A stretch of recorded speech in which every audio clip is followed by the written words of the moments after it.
the Chief Marketing Officer for Richline Group, which is owned by Berkshire Hathaway. And I point this out because Mark has really held the position in the jewelry industry of being the leader of corporate responsibility. He's been bringing this topic home over and over again for years, and he challenges the corporate end of our jewelry industry to do better, or as he likes to say sometimes, do gooder. Thank you. I quote that fairly often. Welcome. Thank you very much. It's so great to be with you. I appreciate the invite. And I am going to do t-shirts. So. I'll wear the t-shirt.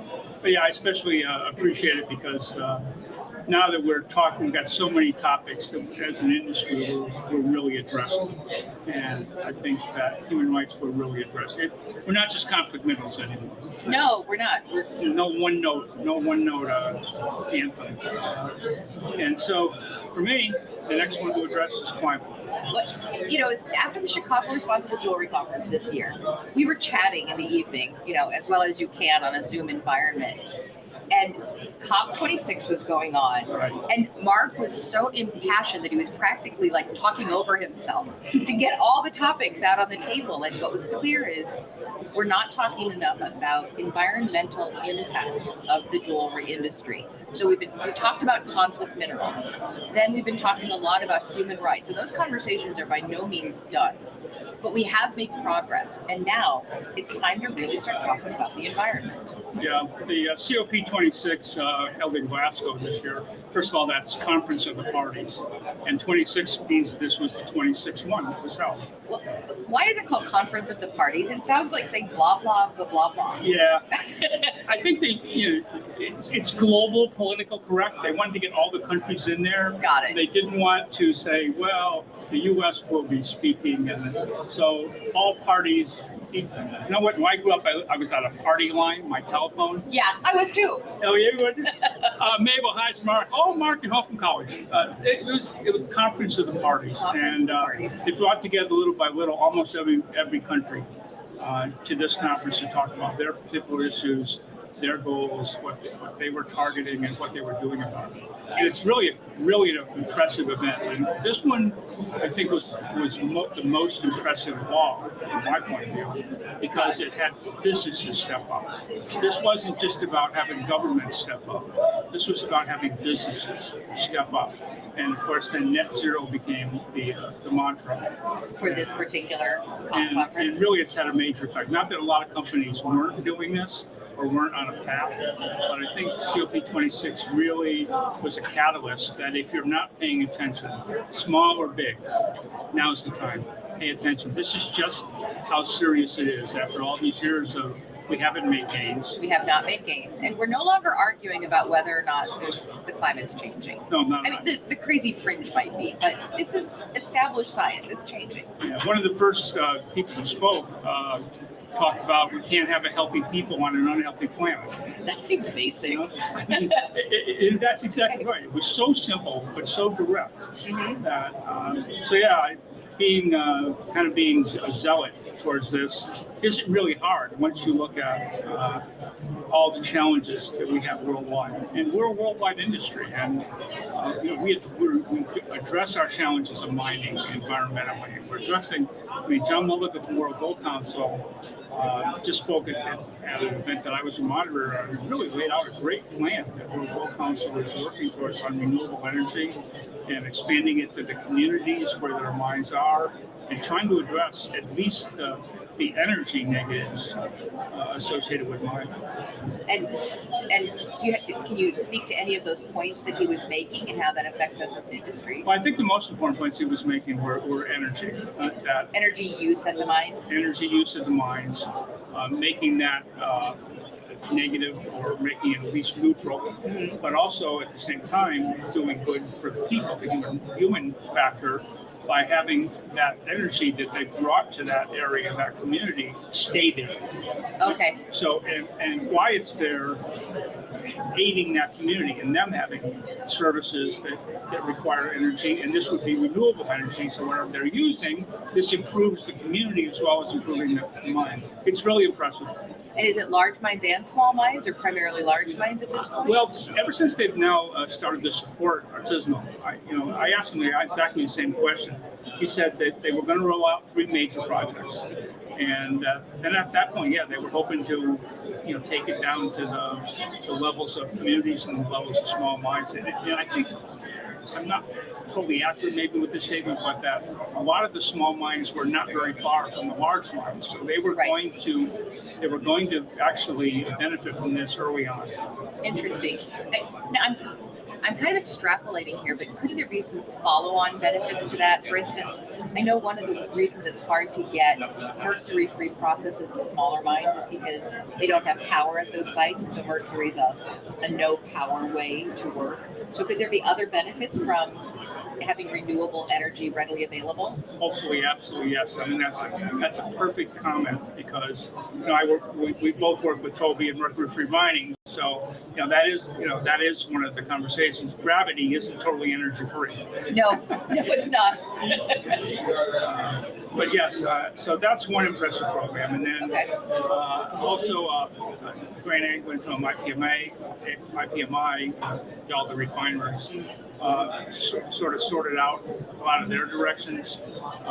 Green refining is now a comment that is now being worked on, and I know they've had some great success. And, I can't give you details, but I know this is important for them.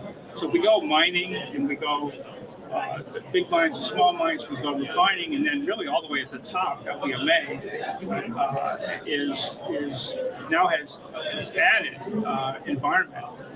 Sort of an ESG add to their responsible mining practices. To their code of practices. Is that similar to like an SCS, where they're trying to get to like a carbon zero standard there as well? Yeah, they haven't forced members to state a target. Okay, but they are making sure that all members are on the path.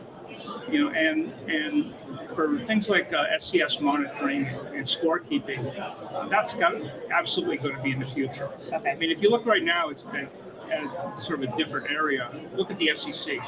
The SEC is now stepping up. I think actually yesterday, I may have missed it, was going to be one of the pronouncements, but ESGs, environmental, social, and governance, are going to have somewhat of an equal weight in the financial statements. With the profit and loss statements.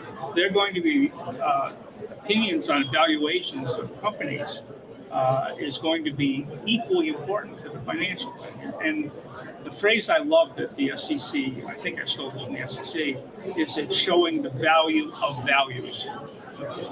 It's a wonderful statement. Yep.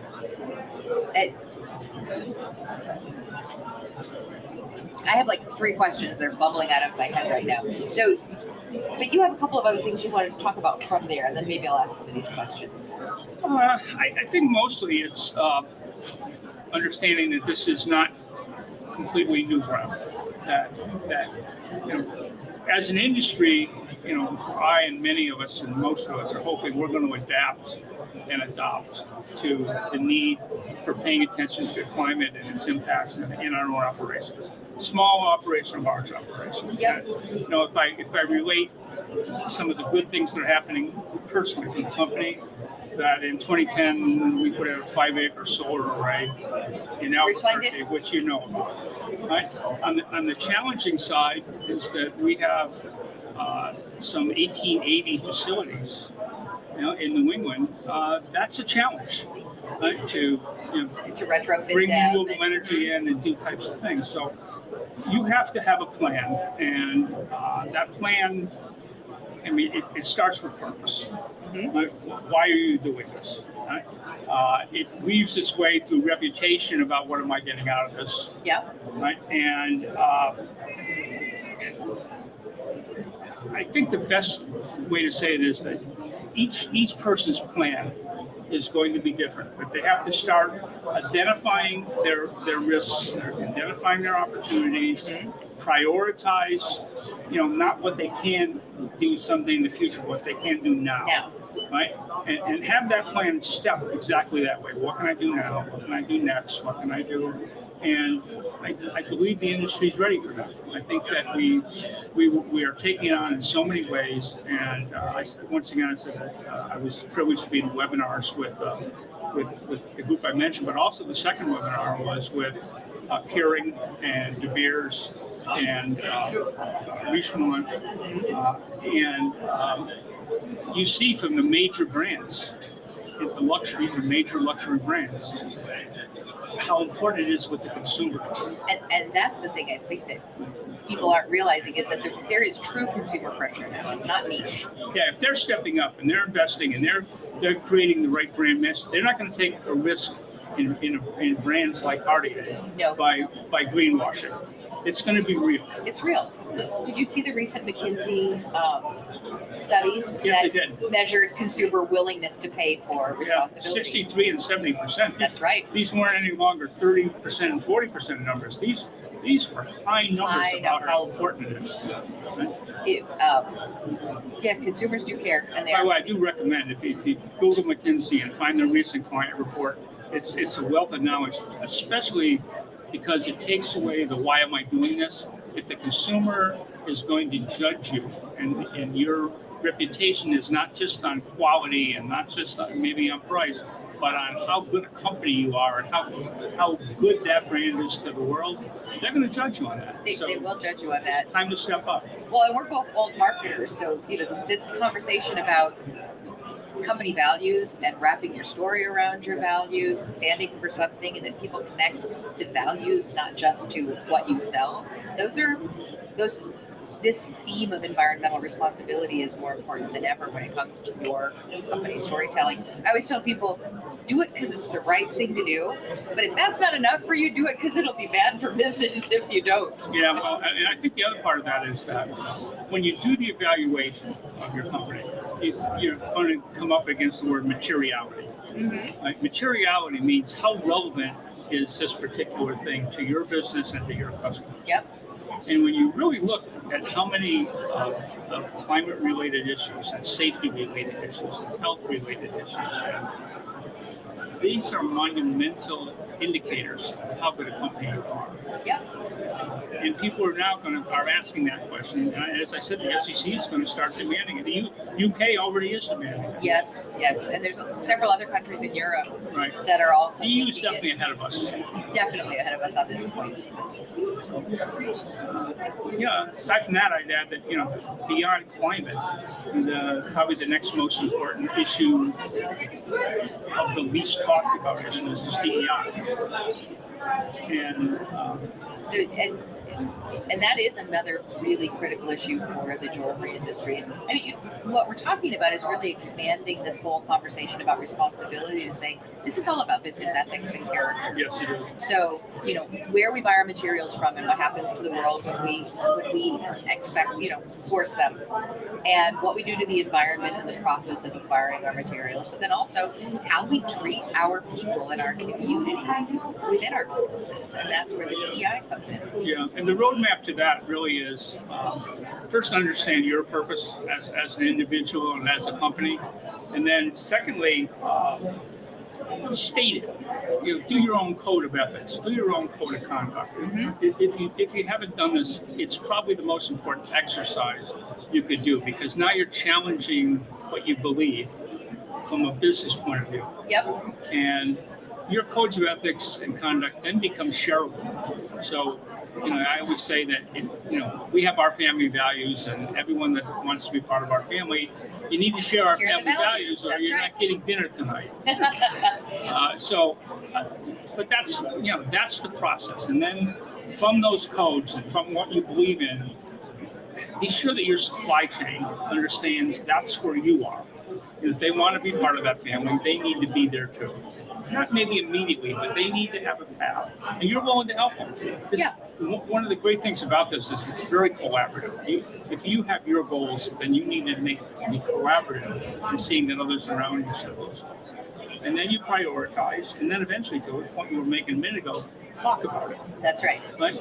There's the work and there's the storytelling. Yep. Right? And the storytelling is equally important. Maybe from a reputation point of view, absolutely important because you do want people to know. So do it, prioritize it, be happy with it, be gooder, and tell the story. Well, and I think in the process of telling the story, we remind ourselves who we want to be. And there's your virtuous circle that we keep reminding ourselves who we want to be as businesses. It's kind of marketing circularity. Kind of, yeah. I think about something in our last discussion this morning, the one just before this, I was talking with Christina Miller, and Christina always says, start where you are. Yeah. I think for a lot of people, this is overwhelming. There's so many things that you have, where's my gold coming from? Where are my diamonds coming from? Is it ethical to take things out of the ground? Like everybody's overwhelmed with all these questions. And she always says, just start where you are. There are so many good guidelines now, and they're not daunting. The SDGs are not daunting. The SDGs are 17 clearly stated goals, and you don't have to attack the rest of them. We're addressing 4 or 5, right? And you address those ones that are most personal to you and to your business, but start there. There's great guidance. And I don't think people, what Mark's referring to are the United Nations Sustainable Development Goals, SDGs. And if you go to Google and you type UN SDGs, you can print a poster of what those goals are and put them on your wall and just start paying attention to what the goals are because they are so practical. And you can find ways to attach them to your business. Yeah, the other thing is that there's a lot of phrases thrown around. I'm guilty of a lot of it. Trustability is my phrase for reputation. But one thing I think I said it by accident the first time, but I've really come to believe it, is that you need to feel it's not about sustainability at your company. It's about sustainability of your company. Right? Yeah. That when you see this as an integral part of growing your business and fostering your business, then you don't see it as a one-off. Oh man, I have to do that now because Gen Z cares. And there's so many studies. Look at NASDAQ did a great study on this too. Yes. About how much better socially good companies are doing, particularly through the pandemic. Yep. Right? And the message there was people are concerned now. There's absolutely heightened care that you as a company or you as an individual are doing the right thing. Yep. Well, look at our, the Great Resignation. If employees aren't leaving companies because they've decided not to work anymore, getting rid of the additional unemployment benefits didn't bring everybody back to work. Yeah. People are leaving companies where they don't feel their values align with the companies. So this is about sustainability and employment as well. Employees want to work for companies they believe are doing the right things. Yeah, and the other thing is, and everybody knows it, we're in a very social world. We're in an easily to communicate world, for better or worse, right? And there is something called cancel culture. Right? Yeah. And cancel culture, CANCL, cancel culture, right? Can be pretty emphatic. It can be brutal. Brutal. That's it can be absolutely brutal. Yeah. TikTok can be brutal. I mean, we're in a world where people can speak directly back to companies, and they do. And coming back to storytelling for a minute, and this is an important point for me. I'm a marketing guy, but if you don't tell your story, somebody else will. And in this world of consumer sensitivities, you don't want someone else telling your story. No. Even if they told a different, even if the story they tell about your company isn't necessarily bad, distorting your story distorts your brand. You need to be in control of your brand and your story. So you've got to do the job of telling the story yourself. Yeah, I mentioned the word trustability a minute ago, and to me that's the one word that sums all this up. That from treat your employees right to make sure your human rights are pristine. To yes, no conflict minerals, and you can document it. You've got third-party verification. But now, environment, DEI, we've got more things to add to it. It's not daunting. It's necessary. I mean, it's not optional. No, it's not. It's necessary. And it is one of the challenges of being a business owner or a business manager, but it's we accept this as a business challenge like we do any of our other business disciplines. I had Lisa Garris, the head of VP of Human Resources for GIA. Yeah. She was on a panel with me yesterday, and she encouraged us to speak about inclusivity first. So DEI is diversity, equity, and inclusion. She wants to speak about inclusion diversity and equity, because she said if people arrive at your company and they don't feel included, if they don't feel welcomed, they don't stay. So she always puts inclusion first, and that really sticks with me. That's uniquely a Lisa Garris thing. Yeah, I agree with that. I like that. Yeah. So, and actually, from segue from that is that talking about supply chain, that's also inclusion. It is. It's no good if I set my goals and I'm going to do this and I'm going to do that, even if I do it within my own room or my own home or my own company. It's got to be everything you touch.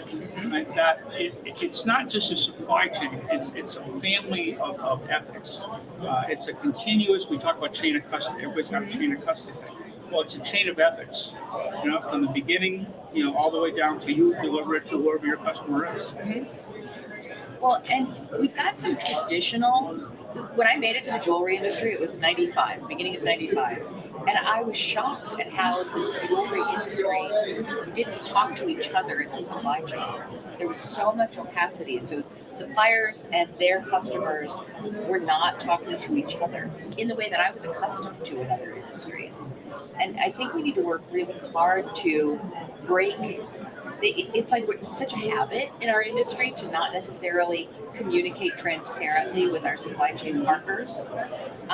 The truth is, with the internet, all those secrets about who's supplying who and where they got what, they're harder to keep. It's not a realistic business practice anymore, but it is a habit that gets in the way of true responsibility. Yeah, there are so many good supply chain platforms, programs, protocols, that there's not much of an excuse for that data is too hard to organize or that data is too hard to get. Most things are look at Responsible Jewelry Council's chain of custody. Yep. It's not daunting. No. It says you know where things came from. You know those things, materials or whatever that particular supplier does, and what's their moral code? Right. And I think lots of this, and I'm probably guilty of this too. It sounds like evangelist preaching. It's really saying if I don't really do it, if I don't really act on it, then I probably was a phony evangelist. Probably. We're back to the values conversation. Exactly. Are your values real? And if they are they important enough to you to follow them? And you can't do everything at once. I mean, what Christina said is exactly right. I mean, that's true of us at a large scale, and it's true of you at a small scale. You are someplace, but you first have to know where you are. Yep. What's that? Impact's a great word. What's the impact of that? And how do I prioritize what I'm going to do something about first? And then there's, you mentioned SCS. Yep. So SCS, South Pole, EcoVadis. There's numerous organizations. NAVEX, we're using NAVEX. But that are really outside consultants, yes, but really skilled, knowledgeable, focusing on the right questions to ask, focusing on how you tie your global information together. Yep. Something like GHG emissions as an example. And it puts you someplace where you know where you are. And then you've got the hard decision of where do we go first. Well, and you don't have to do it all at once. When you're thinking through my environmental impact, my human rights impact, my supply chain impact, my DEI impact, hey, do a laundry list. Like, make a list of all the things you should be doing. We all tackle the process of being more ethical, more character-based people for a lifetime. It's not a process that ends. Then do one thing at a time. You'll be making progress. That's better than not doing anything. Also, as an industry, we should be a little bit proud and use what we've done over the last few years. I mean, I've been in this industry. When was 1972? So I've been around here a while, and I'm so proud of how we've taken on over the last decade, especially ethical causes, and I mean human rights in particular. If you read the Human Rights Watch reports, right, started 2000 and read until now, we have a lot to be proud of. We do have a lot to be proud of. We have a lot to do. Yes, but we have a lot to be proud of, and we should build on that. Yeah, and I think obviously that's true with conflict minerals, and laws like Dodd-Frank help that. And by the way, don't think climate's not going to be legislated. It, Right? And, to that point, there's a lot of phrases you hear out there, offsets, credits, carbon costs. In some form, these are all going to happen. So there could be, it's a little bit of a straw man right now, but there could be, you're going to have to disclose the carbon costs in your product and the carbon costs in your material. John Mulligan brought this up at World Gold. well, it's been talked about in other forums as well. Right, so that in addition to all your regular costs on your bill of materials, you may now have another one. Right? And that might end up actually being real cash flow. It could, yeah. If you have to figure it into your financial statements as a cost, then that becomes, I think it'll end up at the tax level. Oh yeah, it's good. Yeah, I think different governments will address it a different way. I keep my eye on Germany and UK, who are both quite ahead in terms of, Well, Germany has some laws on the books now that everybody's looking at. They don't really have enforcement on them, but they do at least have the guidelines in place to do this kind of, like requiring businesses to start looking at their environmental impact from a financial standpoint. Yeah. And to be on this path, it's not like we don't need any more organizations. I think Wall's fell down around me by saying that, but but you're right. We have enough organizations now, and there's an organization for everybody. There's like, if you're a small maker, get into ethical metalsmiths. Right. Start working that through with that community. Yeah, I was going to mention them for exactly that same reason. So the good organizations, they're adopting this. They're putting this on their agendas. That maybe it hasn't been, but it will be. And look at it. Look in the mirror. Look at it yourself. Read whatever you can read. There's lots of good stuff. Going back to where we started, COP26. Read about COP26. Read about COP27 that's coming up. Is that an annual or a twice annual? It's been twice annual, but they're trying to speed the next one up. Are they? They felt they had a lot of unfinished business. In the last one, they set a lot of good goals. 1.5 degrees centigrade is still the target, which just says a quick point of information. Since this started being measured, the climate's almost 5 degrees hotter. Exactly. That in America, this last July, in 2020 wasn't bad enough. This last July was the hottest July on record. Right, in North America. Yeah. So this isn't just somebody's idea. Let's do good. Let's do gooder. I mean, this is very real, and there are a lot of organizations that also, I'd say, you can Google them, you can see what they stand for and what they're doing. Probably to me the most important one is SBTI.com. That's the Science Based Targets Initiative. So science-based targets mean this isn't bull. No. Right? No, it's Here's the science. real facts. Here's the real things that you need to measure to see what your footprint is. And just, by the way, I just saw somebody talking about it's not your footprint, it's your handprint. Your carbon handprint. Yeah, your carbon handprint. TCFB, CDP, all great climate-focused organizations. Yep. And I guess I'm going to come back and say add SCC to that and read the Wall Street Journal. Pay attention to some of the new valuations. Well, and as a long-time Wall Street Journal reader, just watching the arc of change on the tone of environmental reporting in the Wall Street Journal over the last 10 years, I wish I could graph it. You are so right. Because they recognize, I mean, when the corporate world steps back and says, a damaged climate is actually going to stop all of us from financially thriving. Yeah. They're not. The Wall Street Journal's tone didn't change because of consumer pressure, though that weighs into it. It's changing because an unsustainable planet means unsustainable economies. Yeah. We have a phrase, rising tide raises all ships. Mm-hmm. Well, it works the other way. It does work the other way, too. I say there are lots of good organizations. There are lots of things that you can examine. This is all, even if we're a large corporation, this is very personal setting purposes. Mm-hmm. It's not just personal to us, it's personal to our employees.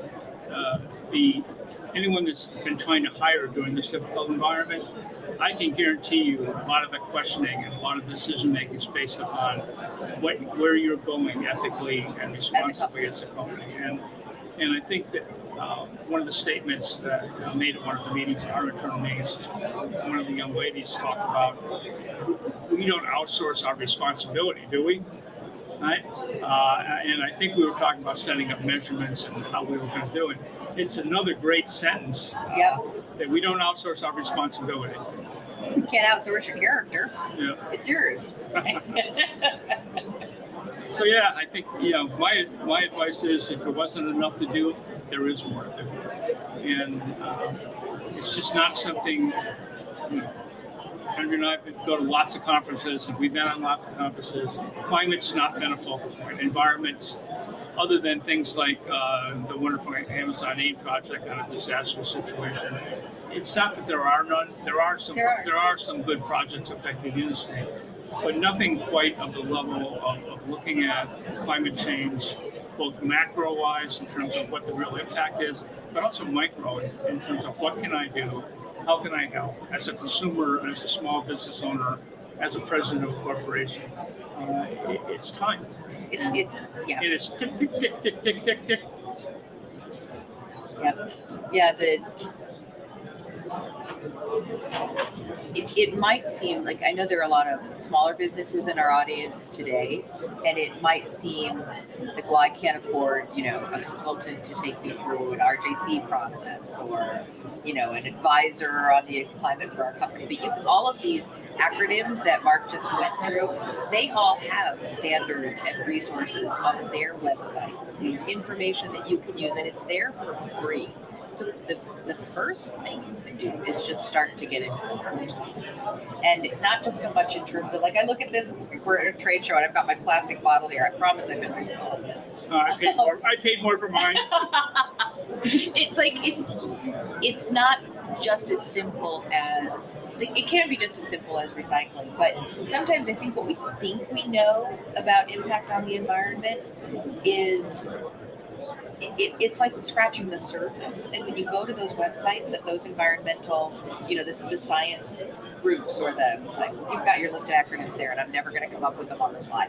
But when you go to those websites, you start thinking about your environmental impact in a different way. Yes. And then you look at your workplace in a different way, or you look at your supply chain partners in a different way. So the most important thing you can do, if you're not already familiar with all of this, is to just go look at the websites, do some research. And like Mark said, look at the UN SDGs. The other thing, we're hearing a lot about net zero, certainly from COP26. You're hearing a lot of corporations making statements and making commitments that'll be net zero by 2030 or net zero by 2050. So I'm actually reading a book right now called Net Positive, right? And the book Net Positive it's from the former CEO of Unilever and a couple of really great environmental writers. And he makes a really interesting point early on. Net positive and net negative are sort of the same. Net negative says don't do any more harm. And net positive says do things that make it better, not just make it flat. Right? So and that's the title of the book. I haven't read it yet. Net positive? Huh? Yeah, net positive. I'm going to look for that. I'm only about halfway through, but it's great. And it's really good because it's totally business related. Right. Now, I used that materiality word earlier. It's totally material. Everything that they talk about. So, your next book? It's a marketing book. I don't know. You want to do an environment book together? Jewelry industry and the environment? I'm learning a lot. Yeah. And I guess that's a little also a segue is I suggest learn a little. You don't have to learn everything. You can always personalize to you and your situation and your company. But there's a lot of great learning out there. Green to Gold is another great book. That is a great book.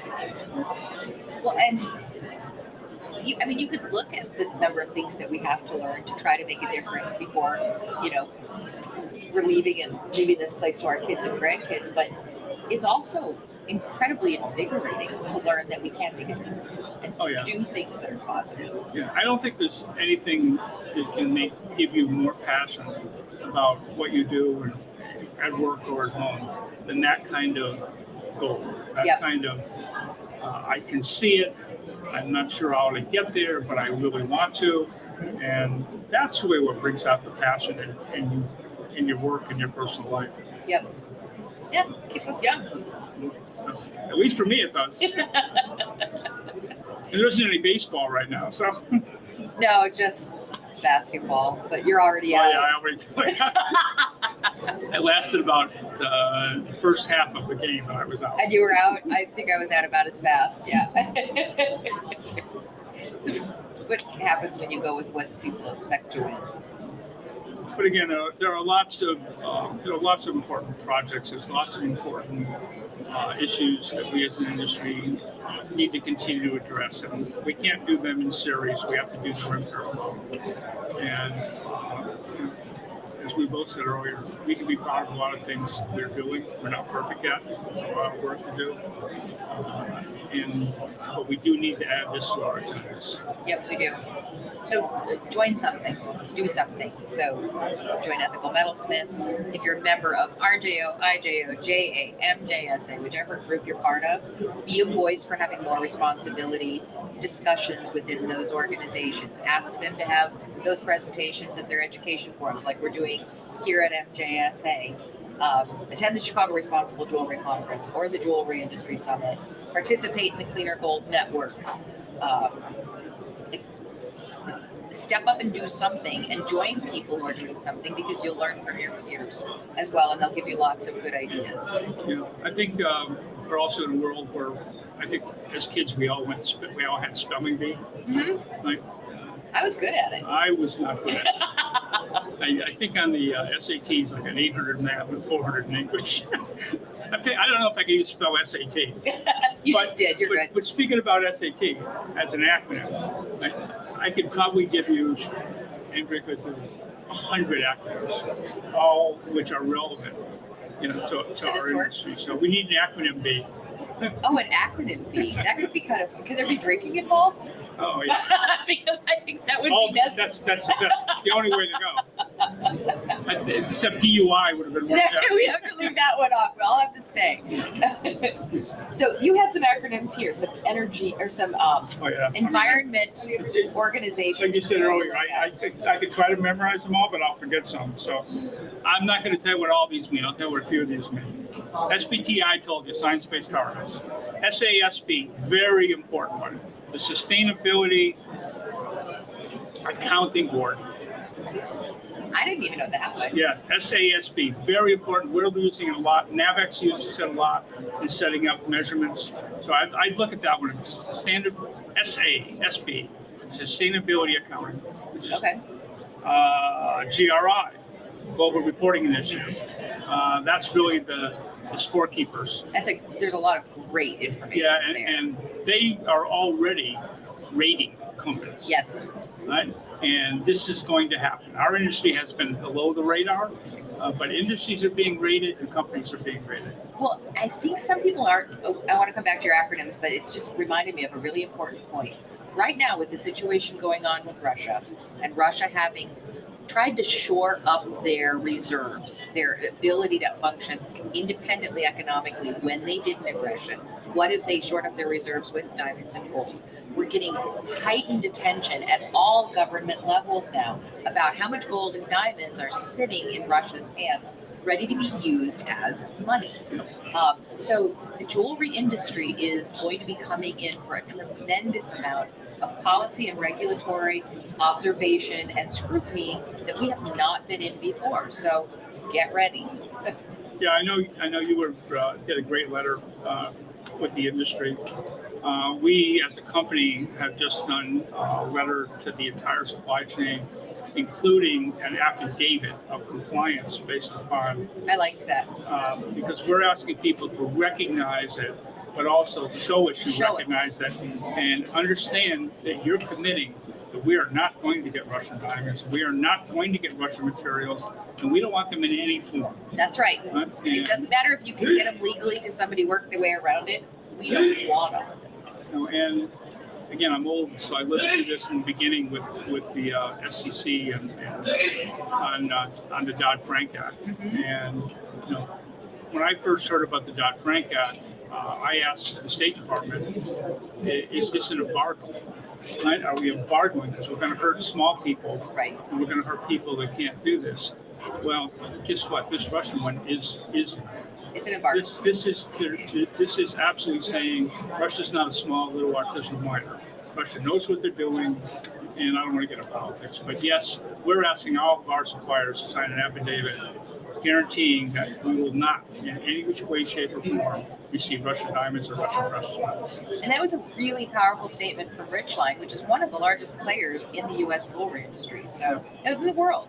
So that's putting their values right out there on paper, and it's not an inexpensive choice for you to make. Oh no, it's a difficult choice. It's a difficult choice. I think anybody who's been at the supermarket much knows what supply chain issues That's there right. are, from bread to gold. There are a lot of supply chain issues. So to further narrow your supply chain in a difficult time is a pretty strong statement that you're putting ethics before economics. That's right.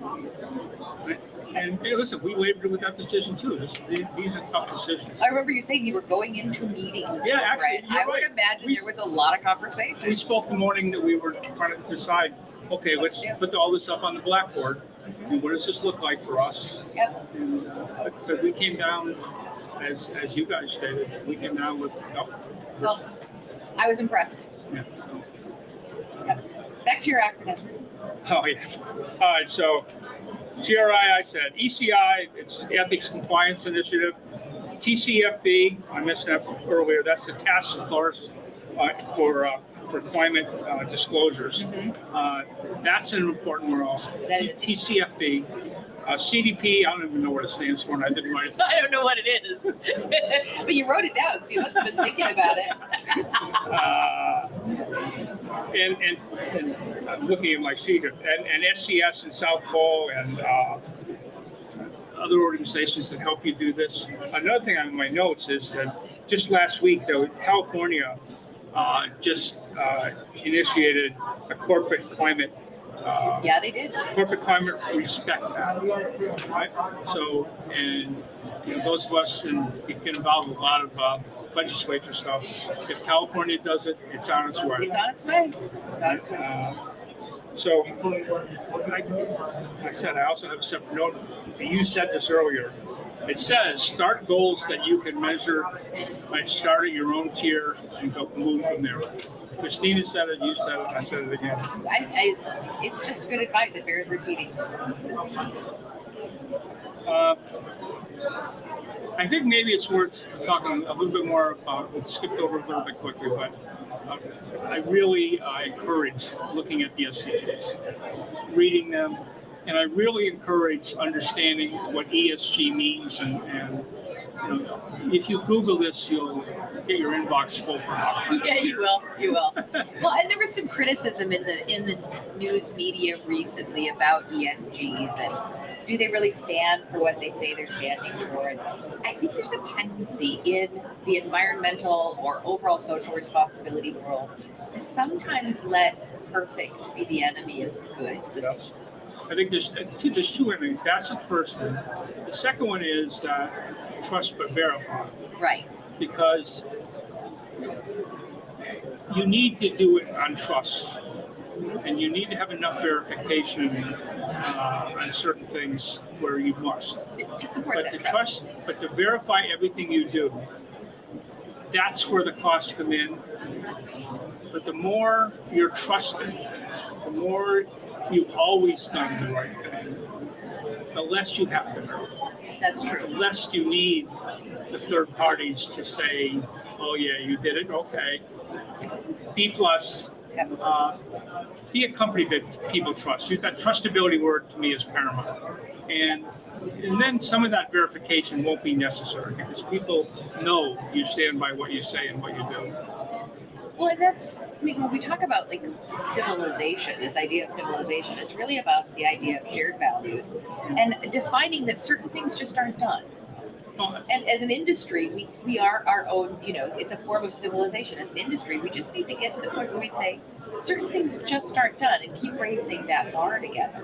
Yeah, well, I think as an industry, the ultimate verification for us over the decades has been the handshake. It has been.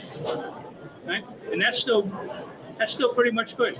We have to sort out some bad guys along the way, you hear about greenwashing. I mean, I think it's equally important to pay attention to green wishing. Well, this is something Christina Miller said yesterday. She was pointing out that a lot of times there's greenwashing, green wishing, green whatever, and it's not because people mean to lie. It's because they haven't done the work of understanding what's really involved in what they're saying they're doing. Yeah. So a certain amount of green wishing or... this is where your aspirations can become a little distorted. It's something you're really going to do, and you really believe in what you haven't done it yet, right? Yep. And that's the tough one. You are going there, but you haven't done it yet, so you can't say you've done it. Yep, but you can get transparent about it. The software industry uses something for their product development that they call roadmaps. Yeah, right.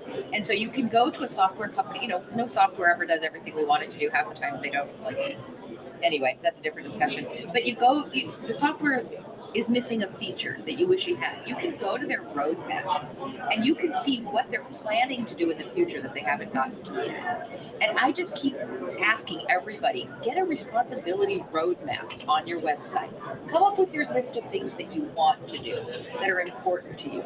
Be really transparent about it. Talk about which things are in process now, which things are next up on deck. If you want to get really, into it, let your customers vote on which things should be elevated. Yeah. But if we'd be really transparent about all the things we're trying to do to become a more ethical, effective company in terms of our citizenship, be transparent with your plan. And then you're not green wishing. Then you're saying, we can't do everything at once. We know we want to do more. Here's what we're working on now. Here's what we've already accomplished. Help us decide what's next. That's where the journey word is so important to our industry. The other use of the word roadmap, by the way, is there's lots of ways to get there.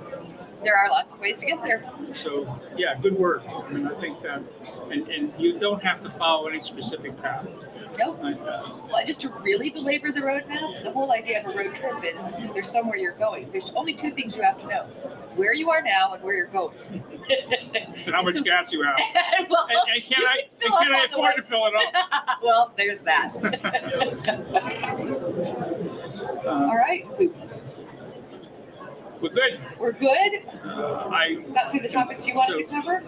Absolutely. And hopefully I've enlisted more of you and maybe taking a little bit of your hard to valuable attention and asked that some of it be now spent looking at environmental impacts. And going back to the beginning of our conversation, we're doing great with human rights. We can't let down our guard. We have to be sure that there's not some part of our industry that hurts all of our industry because they're not doing it right. And that's the most important axe we wield, is making sure that a few bad people don't hurt all of us. Don't hurt all of us. And also to that point, in working on the environment, environmental responsibility is about human rights. Yeah. It's very. That's a whole separate topic. You can spend a lot of time talking about just how the linkage is absolutely there. Yep. McKinsey, the report. They covered a lot of it. Yes, they did. Yep. So study, learn. I'm learning. Join us. Get those SDGs printed out and on your wall. I love staring at those things. They give me so many ideas. Yeah. It's a cool poster. You can print the circle, all of the ideas about what goes into responsible development. Yeah, it's pretty cool. And it's going to become more, not less. But yes. Responsible sourcing is one of them, and partnerships for a better world is one of them. How we treat each other at work. Equality is one of them, some of the other things. Yep. So it's really, that's another roadmap. It's a great, put it on your wall, pay attention to it, pick your priorities. Yep. If we're all picking something, we're all progressing. But yeah, if I'm going to conclude it on, I've been in this industry a long time, and I'm very proud of how we get behind and address these issues. And it may start with somebody in ethical metalsmiths, but it ends up with the Carings and Richemont and De Beers of the world. So no passion, if for ethics is wrong. It's all good. It's all good, but I do think that as a person that's been working in the responsibility space for a long time, the industry owes a lot to you, because you have, a lot of the movement early on came from the makers, the small little bitty businesses, the ethical metalsmiths, but I applaud them. Huh? I applaud I know them. you applaud them. You also picked up the package and carried it into the big corporate spaces where you have a voice and you've pushed. So I have a voice. you do, and you take it into corners where the rest of us can't always get. So Thank you. we applaud you back. Thank you. I have a passion for it. Yes, you do. All right, so we've been with Mark Hanna, the Chief Marketing Officer of Richline, and thanks for your time. Of course. And Thank for you. all your hard work. I love it. I do. I know you do. So, thank you, everyone. All right, thanks, everyone.